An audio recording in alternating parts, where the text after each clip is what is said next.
Akkam jirtan kabajamtootaa fi daawwattoota keenya. Kun kan daawwachuutti jirtan sagantaa furtuu dhugaa torbaanitti guyyaa tokko isiniif dhiyeessinudha. Torbaanota darban sagantaa adda addaa isiniif dhiyeessaa turuun keenya ni yaadatama. Baay'een keessanis sagantaa kanarratti akka itti gammaddan keessummoota haarawaa argitan namoota yeroo dheeraaf argitanii hin beekne kan akka obbo Taaddasee Jaarraa kan akka Faarfattuu Biraaneefa arguu keessanitti akka gammaddan baay'een keessan karaa adda addaatiin nuuf ibsaa turtanittan. Har'as karaa addaan fo'ameen keessummaa addaa qabna. Keessummaan keenya kunis faarfata biyya fagoo irraa qabannee dhufneerra. Eessaa dhufeera? Eessa jiraata? Eenyu inni? Ka jedhu wajjin isarraa dhageenyaa nu wajjin turaan waamicha kenna.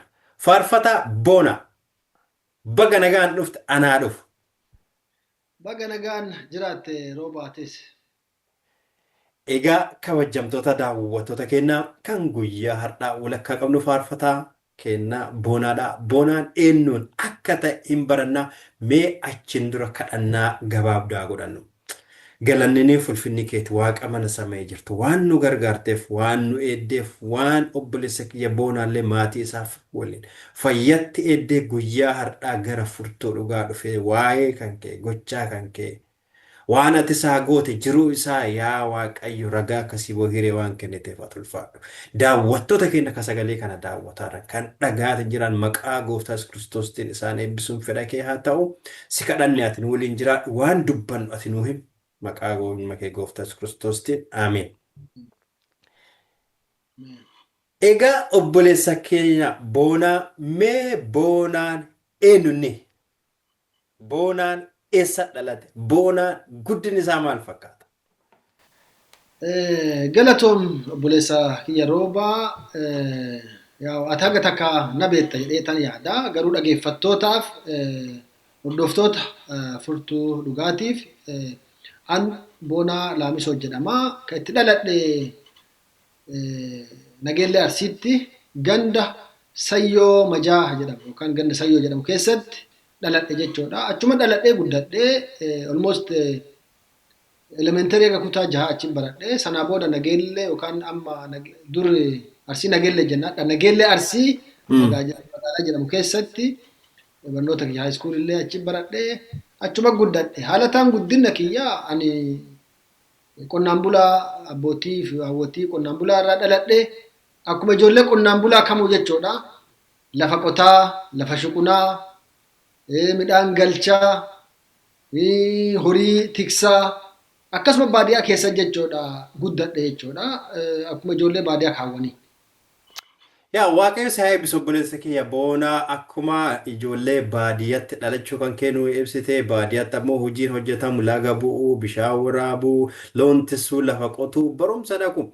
Boonaa ati faarfataallee mee gara faaruutitti attamitti dhufte? Galatoom rooba ani isa jalqabaa abbaan kiyya baay'ee faarsa. Okay.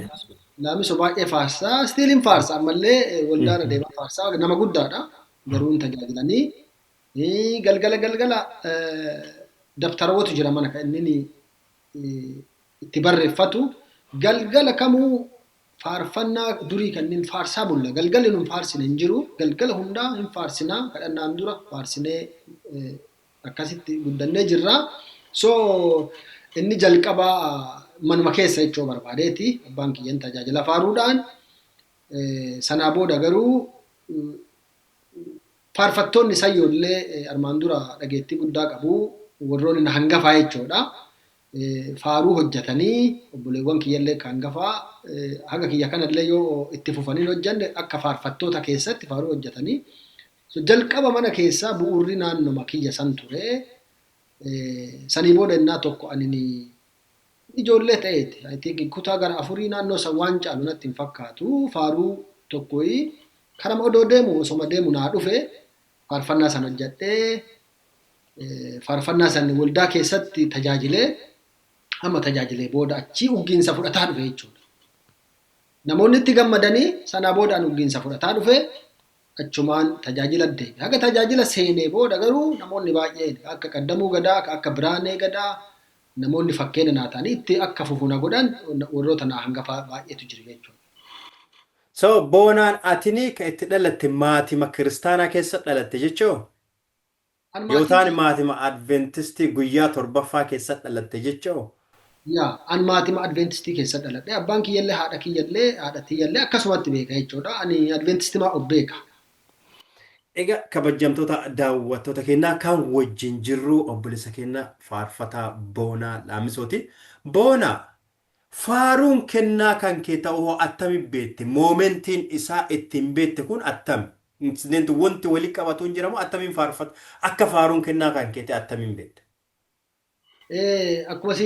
Akkuma dura jedhe jalqaba maatii keessaa wantoota kanneen argaa guddadhee faarsaa guddadhee akkasumallee iskuula keessatti illee elementarii kana baradhu naannoo nuti dhalanne sanitti haga kutaa 6tu jira sayyoo manni barnoota innaa san faarfannaa adda addaa muuziqaa jedhee kutaa muuziqaatu jira innaa sanillee sanniin illee hin faarsinaa innaa tokko bakka sanii ka yaadadheetiin jedhu kutaa 3 fixee 4 ba'u fudu jedhu natti fakkaata barsiisonni muuziqaa ijoollee irra waa danda'an jedhanii walitti qabaniiti namoota kaawwan achi deeman hundaan kutaa tokkotti ijoollee naqanii. Sana booda ani xiqqaadhaa balbala sanii deemuu dide na ijibbaata. Balbala sanii deemuu dide ani.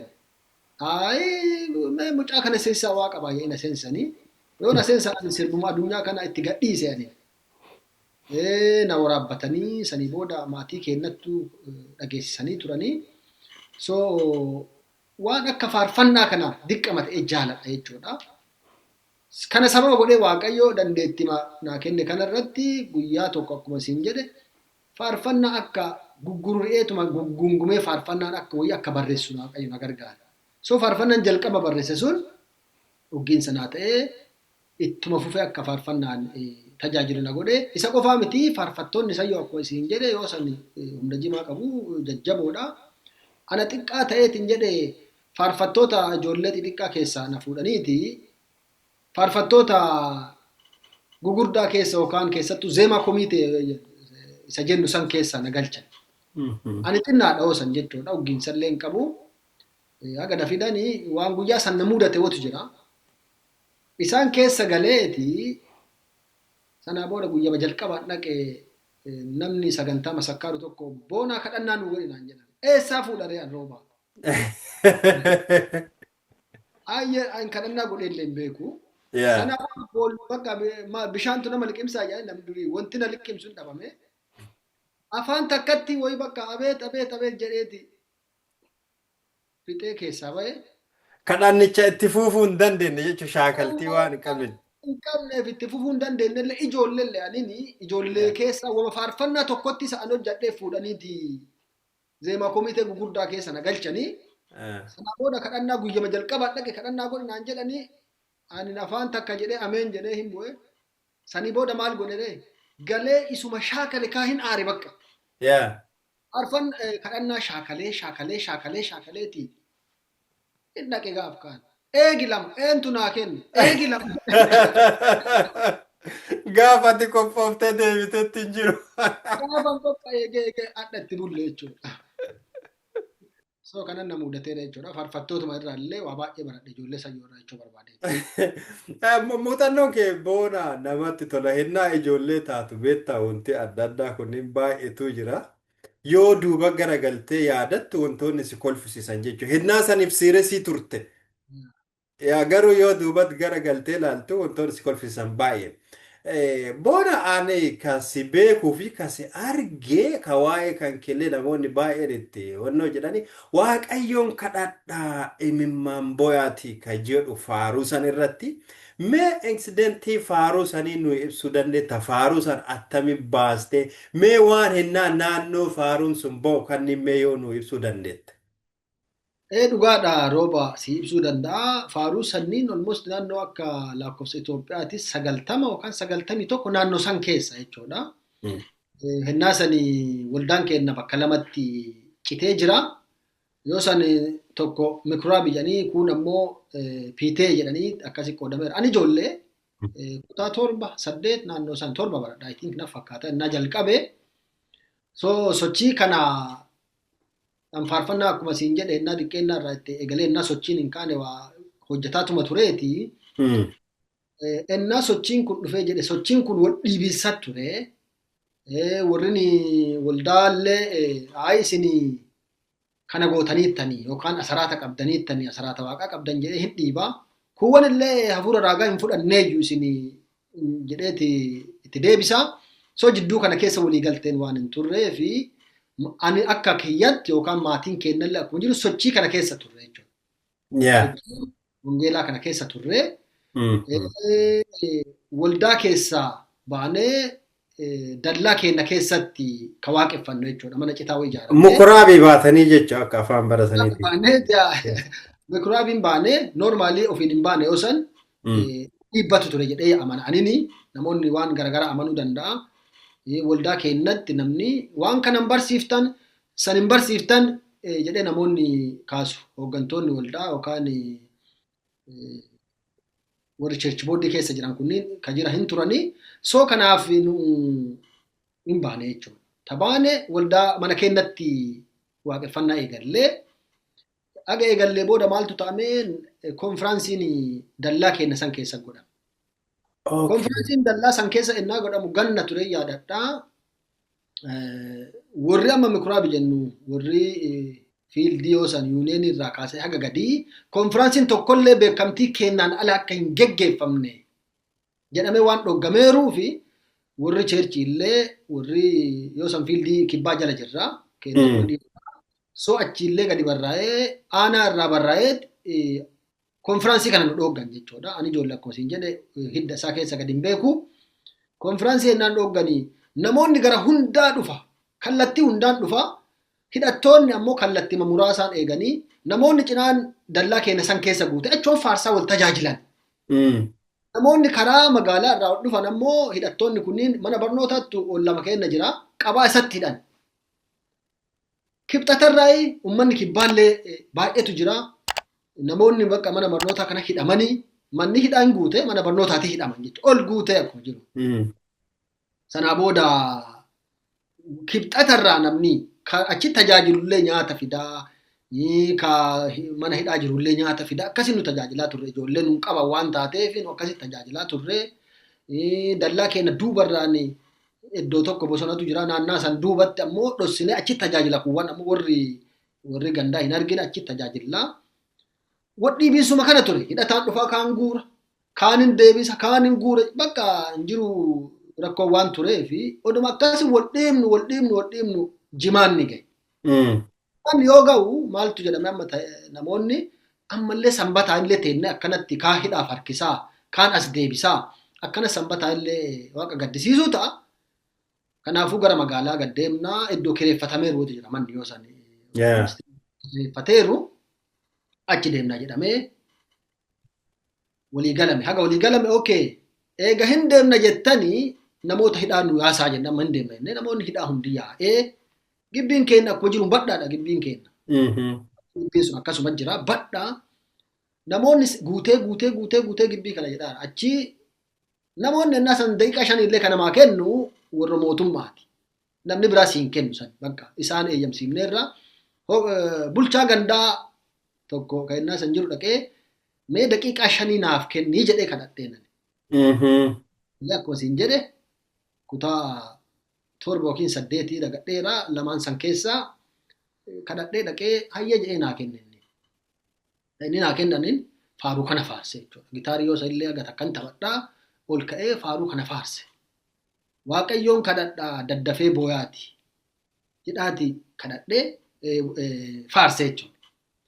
Namoonni hin boo'an ana bicha anillee hin boo'e akka namaatitti illee ani miira innaa baay'ee of to'achuu hin danda'u innaa baay'ee waan akkasii kana na godhaa anillee imimmaan na keessaa jigee namoonni dallaa keenya keessa jira hundi hin boo'e namni bakka.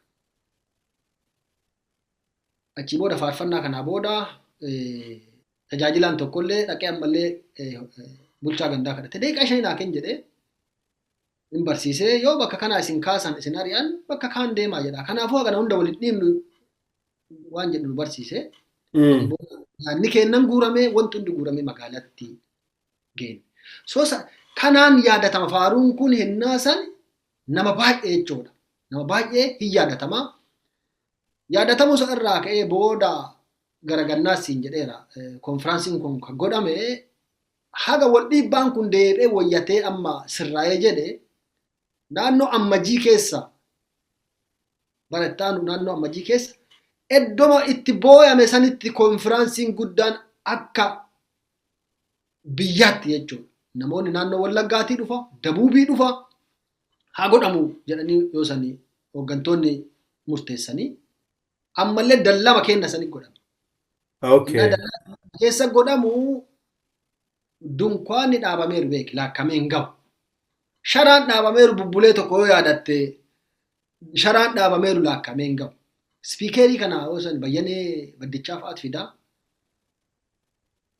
Gaashaalee fa'aa namoonni naasa sagantaa kanneen masakkanii jedhanii sanaa booda sagantaa guddaa sanirratti daa'ima hinnaa kaanii yookaan mucaa hinnaa sanii kan namoota boochise fidaa jedhan. Yoo sanii faarfattoonni bayyanee baddichaa, bayyee Daggifee Tirkaasoo, Amaanu'eel, Abarraa Masseeboo namoonni Dabuubii kun lafa guuteedha jechuudha. Yeah. Faarfannaa tajaajila lallabaa irratti faarfannaa naa kennan jechuudha. Yeroo lammataatiif faarfannaa kana Waaqayyoon kadhadhaa achirratti tajaajilee. So yaadannoo guddaa qaba faarfannaan kun jechuudha jechuu barbaadeeti rooba. Boona waadhisi haa eebbisu faarfannaan kun yaadannoo guddaa qaba. Anillee faaruu kana hin yaadadha. Hinna kaloo keessan ta'uu hin beeku malee achi dhufeera konfiraansii sanaan. Hinnaa eebbaa ture dhugatti haasa'uu fi konfiraansii san bayyaneef ture faarfattoonni gugurdaan hinnaa san akka ijaatitti lallamartinu sagantaa kana keessa turanii dhufanii achi turanii mee boona faaruu kana sagaleen nu jechuu dandeettaa nu yaachisuu dandeettaa? Yaa dhaggeeffattoota yaadachiisuu yaalaa akkana jedha. Waaqayyoon kadhadhaa daddafee booyaati cubbuu kiyya kanaaf guddisee iyyaati inni nu dafeeti cubbuu narraa haqaa hennaa isaan daddafee gaara isaa dhaqaa inni nu dafeeti cubbuu narraa haqaa hennaa isaan daddafee gaara isaa dhaqaa jedha. Ameen Waaqayyo si haa eebbisu. Egaa kabajamtoota daawwattoota keenya kan wajjin jirru faarfataa Boonaa Laamsooti. Boona barri amma faaruu amma faarfamee kunin bara namoonni hennaa baay'ee gariin kennaa hennaa dadammaqinsaa jennaa gariin kennaa maqaan hennaa san bayeetiin ture PTA kan jedhu. Keessa sanitti anillee hirmaadheera atillee hirmaatteetta. Narra ammoo ati fuuldurarrallee turte karaa faaruu kan keetiin keessatti karaa faaruu kanaatiin ija namoota baay'ee keessa seentee turte namoonni baay'een hennaa san si ilaalanii kan namoonni baay'een si baratan hennaa kana irra jedhee amana sababii faaruu kanarraa akka ka'e jechuun baay'ee waan haasa'amaa tureef. Boona barri PTA sun ta'amuu qaba jettee yaadda wanti irraa baratame wanti uduu ta'amuu baate ati jettu maalinni akka nama tokkootitti gaafsan daa'ima hin beeka ijoollee hin beekne nu martinuu ka'e jennaa nama kaanee deemaa jennaa nama deemne haga keessa turtee akka nama keessa guddateetti adda irra deebitee yoo duuba garagaltee laaltu wanti uduu wantoonni kunniin ta'amuu baate gaarii ture wantoonni kunniin ammoo gaariif ta'e wanti jettu jira. Gaafii bareeda na gaafatte roobaa gaafii namoonni illee waa irraa barachuu danda'an jedhu. Jedhee ani yaadu na gaafattee ani sochiin suni ta'amuu qaba jedhee yaada. Baay'ee iddoo garaagaraatti jijjiiramni wayii kan dhufu sochii wayii yoo jiraate dadammiqinsi wayii yoo jiraate innaa baay'ee kiristaanonni bakka hundattuu hin rafna jechuudha. Wanti sochiin wayii yoo dhufee waa raasee jedhe waa baasa. Naannoo keenya yoo fudhanneetti ilaalle naannoo biraa badaallee hin beeku tajaajila bakka adda addaa achii booda socho'eera gara kibbaallee dhaqee tajaajileera finfinneetti illee affeeramee tajaajileera bakka faaruudhaan jechuudha. So naannoo keenyatti sochiin sun ka'uun namoota baay'ee dammase keessattuu hafuura raagaa namoonni hammeenna illee hin qabaanne hubannaa kan qabne baay'eetu tura. Hubannaa kan hin qabanne fakkeenyaaf yoo sii kaase namoonni waldama keenyaa fudhadheetiin jedhe kitaaba wal'aansoo guddaa daalacha kitaabni sun yoo ati qabattee deemte kitaaba daalacha kana nama nurraa dhooggaa jedhan. Hubannaa waan hin qabneef yaati. Adda Adventistiin guutuu addunyaa ennaa ilaaltu hoogganaan Adventistii Jeneraal Konfiraansii Teedii Weelsenfaa dubbataa turan. Ellen G. White matsaafni guddaan isiin addunyaa kanatti labsaa isiin jette inni guddaa isa kaminni wadhaansoo guddaadha. Great Controversy kana isa jalqabaa. Namoonni hubannaa isaa hin qaban dhuguma. Paasteroonni illee baay'een isaanii hin qaban. Muraasni qabaachuu danda'anii wangeelaawwanni hin qaban. Wantoota biraa akka fooniin waan namoonni gubbaa irratti wanti hoogganaan garee kanaatii fi yuuneenii wadhaban an hin beeku. Isa keessa illee seenuu hin beekullee. Garuu hubannaa dhabuu irraan dhiibbatu.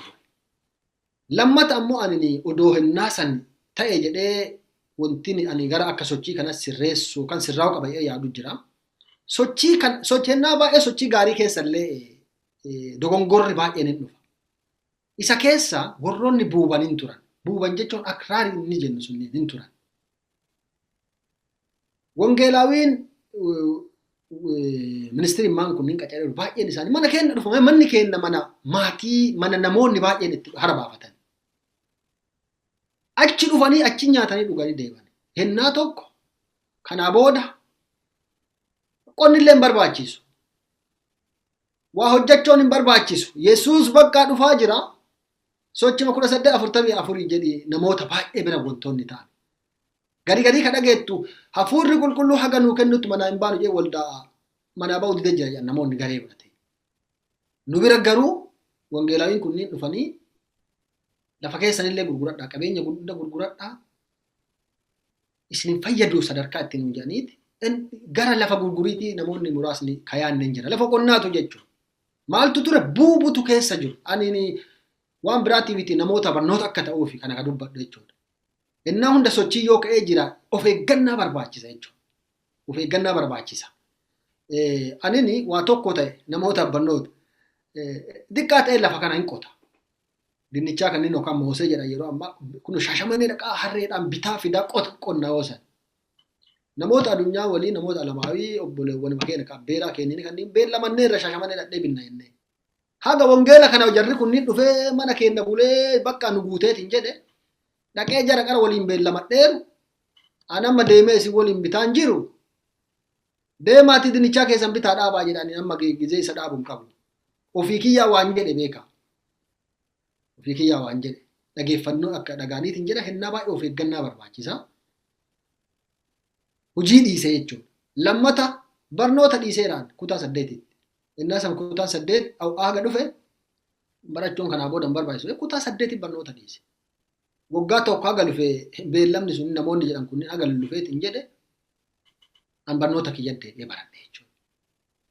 Namoonni hennaa san akkas buuban baay'ee isaanii maqaa isaa dha'uun amma barbaachisu rooba. Ani baay'ee beeka akkuma ati jette waan tajaajiluufillee baay'ee beeka. Namoonni baay'ee addunyaa ta'ee namoonni baay'een amantii gadhiisee namoonni muraasni sochii boodarra dhufe dream in the vision warri Keeniyaa turtan I think hin beeka namoonni Keeniyaa turan dream in the vision ka jedhu fudhatanii ammallee time setting ammallee Yesuus hin dhufa jedhanii gareen sun deebanii yeroo muraasa dhiibanii Yesuus hin dhumne namoonni sun nagaallee nama didan. Namoonni sun warra as keessaa hennaa sanii buubaa ture jechuudha. Nagaallee nama didaa turanii hagadhaa namoonni sunniin akka kiyyaatti akka ilaalcha kiyyaatitti rakkoo keessa jiranii. So wantoonni kunniin utuu hennaa san ta'ee hawwannaa agasii qabaadhee sagalee waaqaa ka jedhu namni guyyaa murteessuu hin danda'u. Yeroo murteessuu hin danda'u. Yeroo murteessee hujii fi tajaajila akka namni yookaan hujii foonii akka dhiiftu hin eeyyamu macaafni. Argitee akka Yesuus adda dhufutti qophaa'a. Waggaa kuma akka lafarra jiraattanitti ammoo hojjedha waan jedhuuf akkasitti silaa kan ofirraa dhoogga ture. Wantoonni kun yookaan wantoota hinnaasa uumamaa ture. Kabira ammoo qabxii lammataa kakaasu hinnaasa warri mikuraabii jennu kun yookaan paasteroota jennu waan wayiin nu himataa turan yookaan asaraata waaqaa nyaattanii nuun jedhaa turan. Adda oduu ta'e hubannaa adda qabuuni yoos asaraata garema kanatu guura. Garema kana itti fayyadama. Hubannaa adda qabuun odoo hinnaa san taate haa gareen warri waldaa keessa jirullee nu dhiibu haa paasteroonillee nu dhiibanii waan dhugaa ta'e garuu hojjechuu qabna ture. Dhuga jedhee adda ka'amanu maalinni asaraanni ka itti deebi'u qabu eessa? jeneraal konfiraansii deebuu qaba jedha wangeelli. Waldaa deebuu qaba. Waldaa deebi'ee fiildi deebi. Asaraanni ministirii asaraata yoo san ministiriidhaa miree foormaalii yoo sanii ministirii ta'ee mootummaarraa wannaa fudhatee hin jiru. Garuu ministirii ta'uuf deemaa jiru. Ministiriin garuu maal hin godhu asaraata ofii hin guuru. Asaraata yoo guure maal godha jedha wangeelli. Gara jeneraal konfiraansii deebisiisa uummata. Jajjabeessee garas deebisiisa jechuudha. Gootaraan bara Abiraami Gootaraan Abiraam bira ture asaraata gatti deebi. Bara addaa garuu jeneraal konfiraansii jedha. Even jedha hafuura raagaa irratti paastoraan ministirii irratti yoo walii galteeyyuu qarshii qabaa jeneraal konfiraansii yoo jennu beeki qaamaan dhadhee achi hin kenninu. Wal hooggansa jira jalaa ol. Waldaa jira, yuuniyeenii jira, diviizhinii karaa kanaan yoo kennite jeneraal konfiraansii jedhama jechuudha. So osoo amma ta'ee himannaa hinnaasa isaan nu kasasan san jalaa bahu. Himan jalaa bahuufu isaanuu himaarraa miree hafuura raagaa dhiibdanii jennee isaan himataa turre. Nullee ammoo waan dogongora bira jiru hojjechi sirreessuu turre. Inni tokkoffaa maa inni akkasiin jedhe asaraata waldaatti deebisiisuu ture. Ofiitti fayyadamuun ture. Ministirii asaraata hin fayyadamtu. Ministiriin eenyullee ragaa yoo fide wanta godhuu dandeenya. Ministiriin maal gooti? Kennaa miseensi ministirii san keessa jiru hojii wangeelaa hojjetti. Eenyuun gargaartee warra konfiraansii kana gargaartee hojii hojjetti ministirii waan biraa bu'aan biraan jiru jechuudha. Humna keetiin, qabeenya keetiin, yeroo keetiin wangeela kana gargaarta malee asaraataan hin gargaartu. Kanaaf an akka kiyyatti yaada kiyya silaa asaraata kiyya kennaa sani eessa kennu? Warra mana ari'aaran sani kenneet tiyya ofirraa bahee ta isaanii isaantu itti gaafatama. Silaa wantoota kanneen hin godhu ture akka kiyyatti rooba. Obboleessa kiyya boona hedduu eebbifamu. Hubannoo gadi fageenyaan nu kennite beektaa wantoota baay'ee amma teettee na laaltu wanti gaariin hedduu tureera tureera. Namoonni baay'ee wangeela dhaga'uu danda'aniiru. Wangeelli kun akkuma fandishaa uttaale jechuun hin danda'ama. Akkasuma wantoonni balleessan wantoonni badanillee baay'een isaanii hin turani. Kanneen mara addaan babbaastee nuu kennuu kan keetiif baay'ee ulfaadhu. Anis kan dhagaatiin ture gara naannoo Dabuubiititti illee gara naannoo Wallaggaatitti illee warroonni oorruu ofii ciranii balleessanii qophaa'an baay'eetu jira jedhanii naannoo kenna ijoolleen iskuula dhiiste baay'eetu ture. Haguma fedhe ministirichi haala gaariillee of keessaa qabaatu haalonni tokko tokko keessa lufaanillee hin turani. Namoonni waan akkasii sanneen irraa of eeguun illee baay'ee barbaachisaa. Dadammaqiinsi waldaa keessa jiraachuu qaba jennaan hundumaayyuu namni dadammaquu qabaa rafuu hin qabu.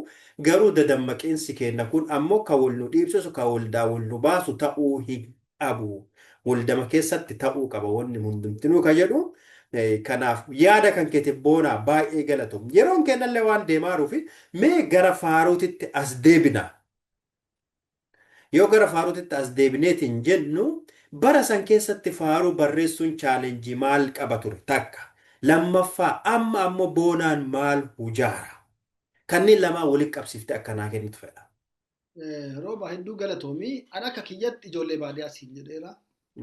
Ijoolleen baadiyyaa teeppii illee hin qabnu. Teeppii namoonni itti waraabbachuu danda'anii. Wokimaan ijaan xiqqoo gurra qabatan akka namni waa. Yaa. Konfiraansii isii qabattee dhadhennaa isin faarsa isin jala kaanii akkasitti dhagaane. Isiifaan waraabbachuu danda'anii. Ani yoo yennaa sajaa xiqqoo ulfaata faaruu yaadu wanti ulfaatu maal inni faarfannaa yoo hojjatte si jalaa bada. Chaalenjii kana godhaa ture faarfannaa hin hojjedha. Sanuu zeewaa takkatti hin hojjedhaan gara kiyyaa hinnaa san baay'ee isaa. Isii sanuu meeqa bulee makaraa meeqaan arga. Deebitee hafuurri si yaachisee guyyaa 3-4 bultee isuma yaaddateettee bakka zeemammaan suusidhu silaa walaloo barreeffattee jirta. Yeedaloon sun garuu sii dhufuuf ka guyyaa san faarsaa oottee qabatte san rakkoo meeqaan deebee. Galanni waaqaa waaqni garuu hafuurri waaqaa nama yaachisaa sii deebisa. An chaalenjii hinnaa san ture kanaan ala garuu walaloo qixa kiyyaa ijoolleedha. Haga ofii dubbifadhee walaloo salphaa baasaa hojjedhee yeedaloo na jalaa baduun na rakkisaa ture yoo sanis. Yaa dhuga hinnaa san chaalanjiiwwan akkasii sunniin hin jirani. Hin qaabadha hinnaa faarfattoonni faarfatan dur wokimaani jira gariin ammoo ka teeppii qabu teeppii gugurdaa tokkeen qabatee dhufee hinnaa inni waraabu hin arga. So kunniin chaalenjii ture jechuudha. So boonaan ammaan tanatti faaruu hojjetaatti ammoo maalirra jirta? Faaruu darbee faarfannaa hin hojjedha. Yeroo guddaallee hojii dhaqee deebee maatii waliin yeroo baay'ee dabarsa. Sagantoonni adda addaallee hin jiranii. Waldaa booda sa'a booda sagantaa zuumii qabna qo'annaa macaafaa. Isarratti namoonni Awurooppaa kana jiran I think innaa koovidii san eegalle jechuudha. Innaa sanii waldaa waan cufameef namoonni Keeniyaa irraa, Yugaandaa irraa keessattuu namoota baay'ee hirmaataa turanii, nu barsiisaa turanii. Awurooppaa keessatti namoonni Faransaay, Noorwee, UK jiran baay'ee turanii. Amma miseensi xiqqoo nu jalaa hidhatee jira. So ammallee qo'annaa macaafaa garaagaraa isarratti tajaajiluun waaqa kennaa tajaajilaa jirra. Isarra haafee sa'aatii xiqqoo qabutti faaruu tokko darbee hin hojjedha. Innaa biyya deemne duwwaan deebi'u jedhee yoo dhaqeetiin jedhe namoonni nama eegaa. Innaa nama eegan ammoo waa hojjettee deebi'u kennaa waaqayyo namaa kenneef barbaachisa. Saniif darbee faarfannaallee inuma hojjedha rooba.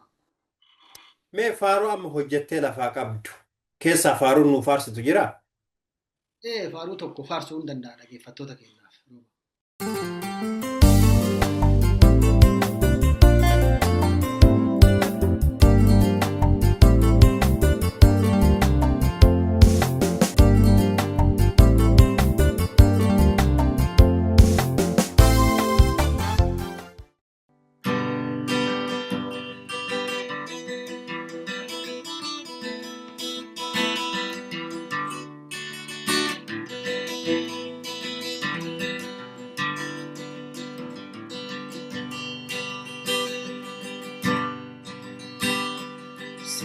Fajajamu dabunko,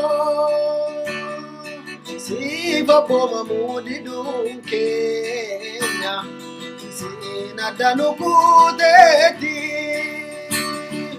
yane rakarahamenya, no tararami agofta, irra dadarbanu bisi. Jaalina keenya hundumaa raati nu qulqulleessi. Siif ajajamuu dhabuun koo, siif abboomamuu diduun keenya, siin adda nu kuuteeti, yaanirra karaa hammeenya. Tararami agofta, irra dadarbanu bisi. Jaalina keenya hundumaa raati nu qulqulleessi.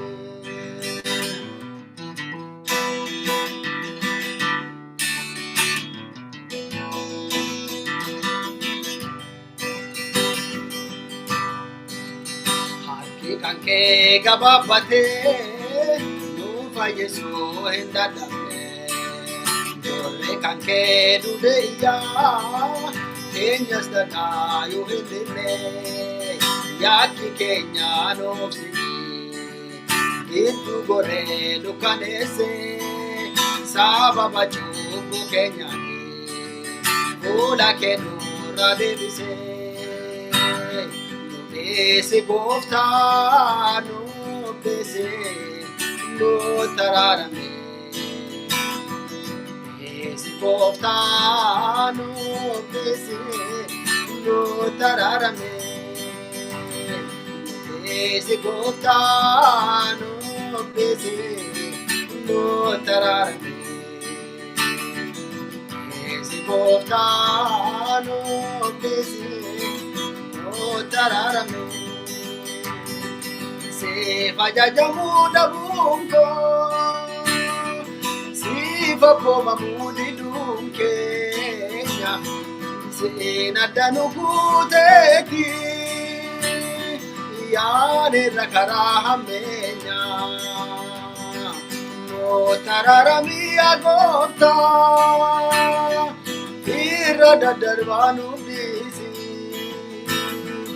jaalina keenya hundumaa irraati nu qulqulleessi.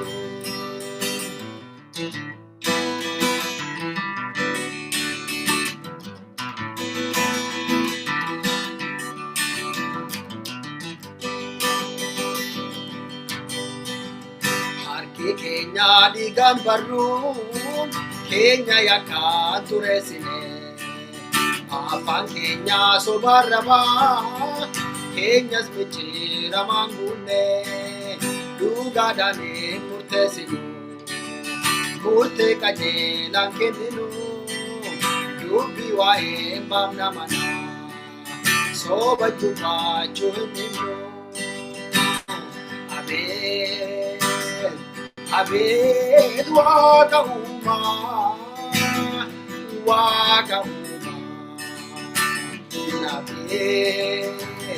nabees cubbuu kan koo kan balleesse saana nuumaa abet Waaqa uumaa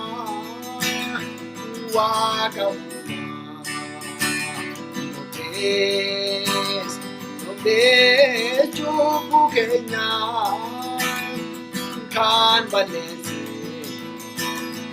saana hundumaa siif ajajamuu dhabuun koo siif abboomamuu diduun keenya siin adda nu guuteeti yaanirra karaa hammeenyaa noo tararamii agooftaa irra daddarbaa nuuf dhiisi jaalina keenya hundumaa irraati nu qulqulleessi.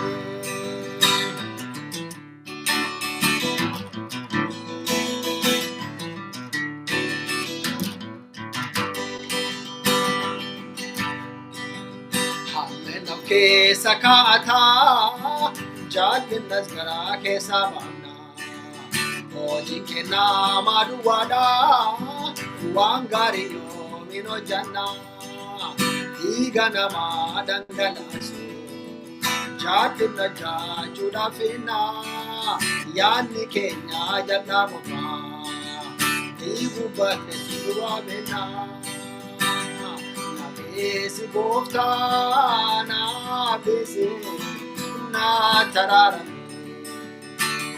nabeesi gooftaa nabeesi na taraarame nabeesi gooftaa nabeesi no taraarame nabeesi gooftaa nabeesi no taraarame. Abet Waaqa uumaa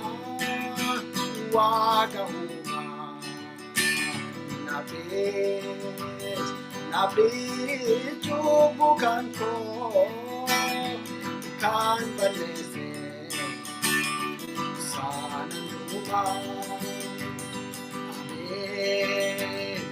abet Waaqa uumaa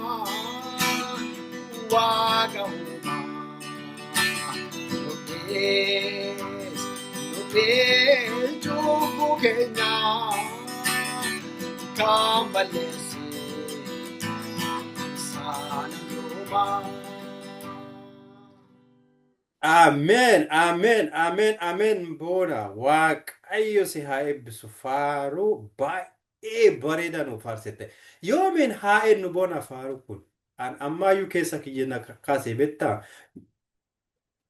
Galatoom rooba yaa biyyi jirru kun nu daangessaa istiidiyoon isaanii gatiin isaanii ol ka'a innaa tokko akkanuma dharra'ee bakka ture bakka faarfannaa tokko audio viidiyoo illee hojjedha jedheeti itti bilbile warra biyya kanaatitti.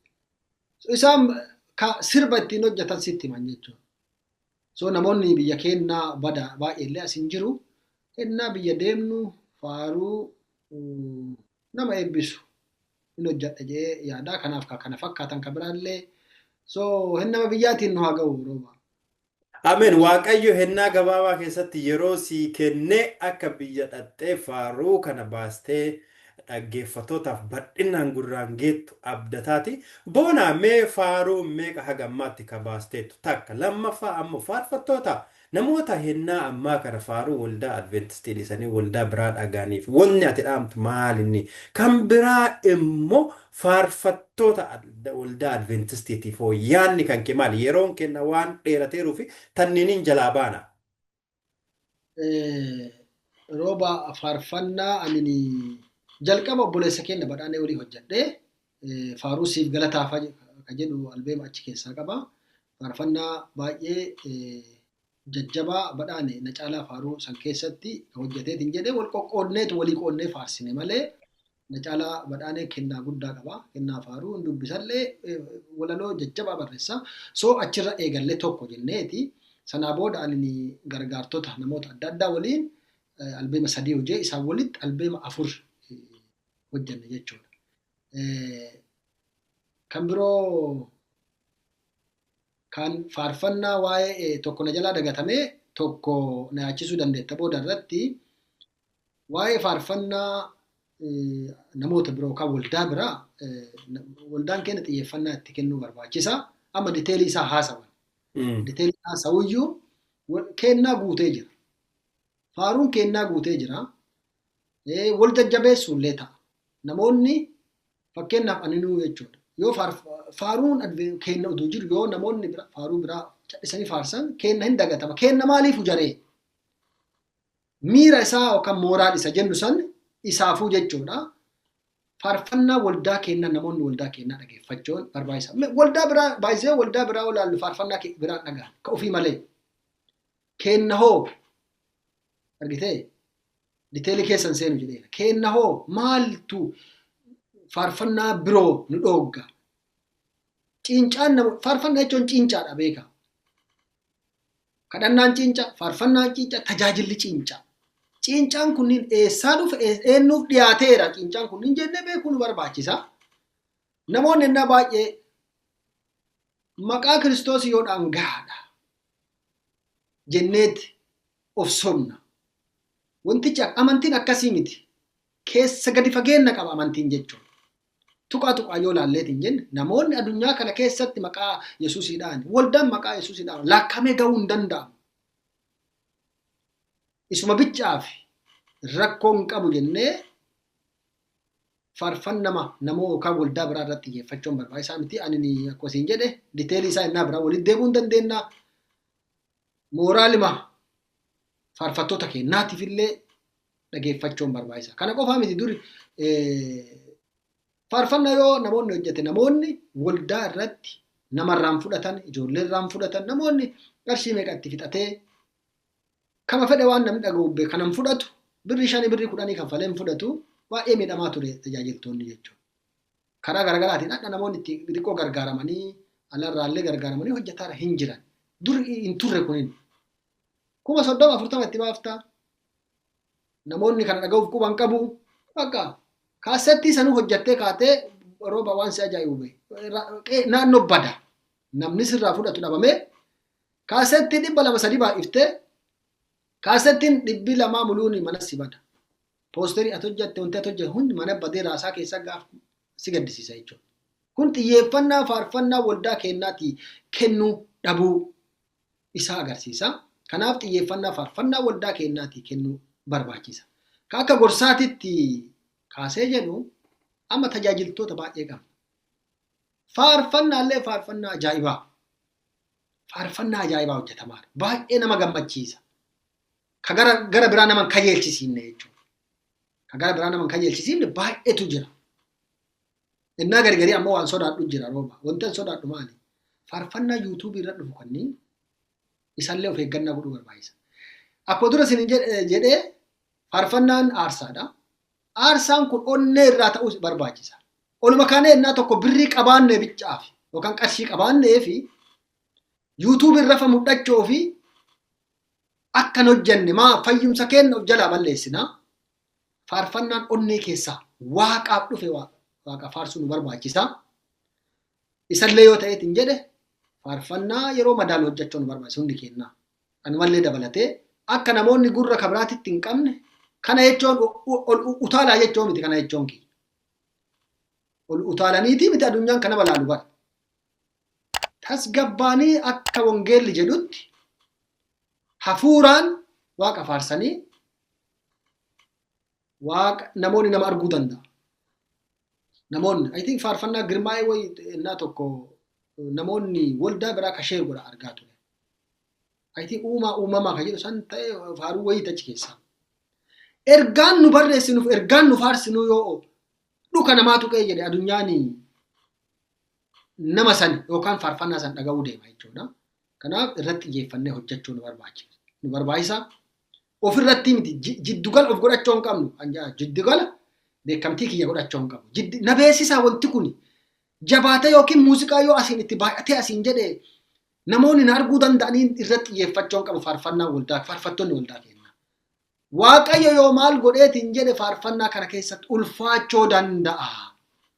Yoo akkami gad of qabee anfaarsee jedhu ulfaachuu danda'a kan jedhu faarfattoonni kenna yaaduu qabdanii isaan ala garuu jabaattanii jirtanii baay'eetu jira faarfattoonni baay'een haarofti namatti tolan isaan wal jajjabeessaa warroota ammoo nu leenjisanii nu guddisanii jajjabeessaa gara afootti gara dhufaatii gooftaa kiristoositti wal tirsuu nu barbaachisa jedha yoo waan dagadhe jiraate na qaabsisuu hin dandeetta roobesh.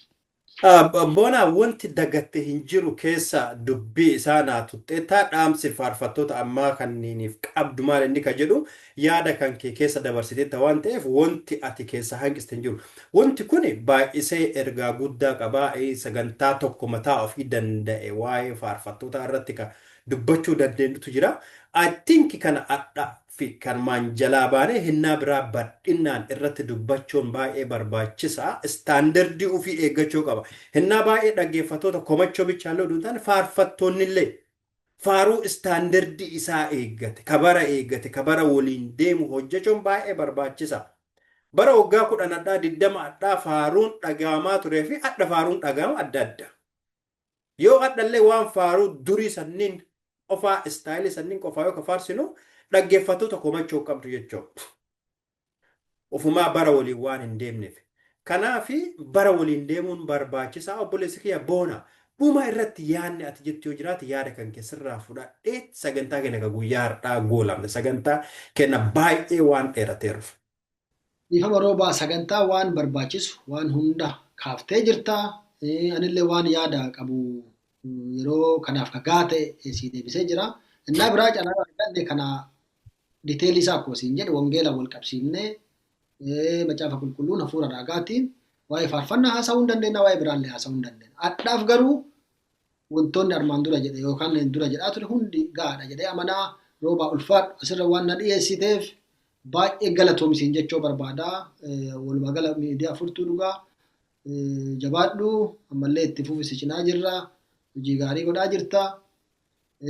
Kana qofaa miti hojii wangeelaa karaa adda addaatiin hojjetaa jirta gooftaan si'a eebbisu jechuu barbaada roobaa galatoom.